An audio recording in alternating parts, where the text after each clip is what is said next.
ထိုင်ပြီးဆိုခုတရားဓမ္မလို့ပေါ့နော်အခုလိုထိုင်ကြတယ်သူတိမ်ဝိုင်းထဲမှာထိုင်တဲ့အခါမှာ2000သွားတဲ့ပို့ပြီးတော့ဝေးနေလို့မရဘူးဘလို့တသိန်းထဲမှာသူထိုင်ရ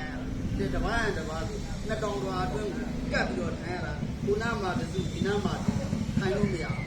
အဲ့လိုထိုင်နေဆိုလို့ပြန်ထိုင်ရမှာခုနမှာတစုထိုင်နေဒီနားမှာတစုထိုင်ပြီးတော့အဲ့လိုပြီးလို့ပြည့်အဲ့ဒီလိုကပြက်သွားတာမရဘူးတရားမူတာနော်အဲ့လိုမလုပ်ရဘူးအဲ့လိုလုပ်တယ်ဆိုရင်ဒါတန်ခါသိခွဲတယ်ခေါ်တယ်ခုနတစုဒီနားတစုအဲ့လိုမျိုးပြုလို့မရဘူးနော်အဲ့တော့ဥပ္ပပြုတယ်ဆိုလို့ရှိရင်အဲ့လိုအတူတူနေတာကိုတမာနတန်ဝါဒအတူတကွ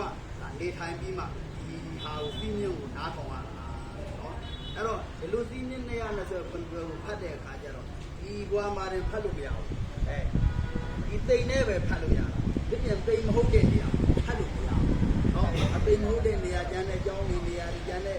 အိမ်နေရာအကျကျန်တဲ့နေရာတွေပါပါအဲ့ဒါဖတ်လို့မရဘူးဒီသိမ့်ထဲမှာပဲအဲ့လိုဖတ်ရတာနော်အဲ့တော့ဒီသိမ့်ထဲမှာပဲအာတန်ဃာတွေတောင်းသွားပြီးနေပြီးတော့ဖတ်ရတယ်နောက်ပြီးတော့ပြောသလိုဒီထဲမှာပဲအဲ့လိုအာတန်ဃာတွေချင်းချင်းအဲ့လိုအဲ့လိုအားလေးကြတော့အဲ့လိုသိမ့်ရဘာလို့တော့လာတော့ဝေးတယ်ရတယ်နော်အဲ့တော့လိုပဲဥပ္ပလာတဲ့ဒီကတန်ဃာတွေပါလို့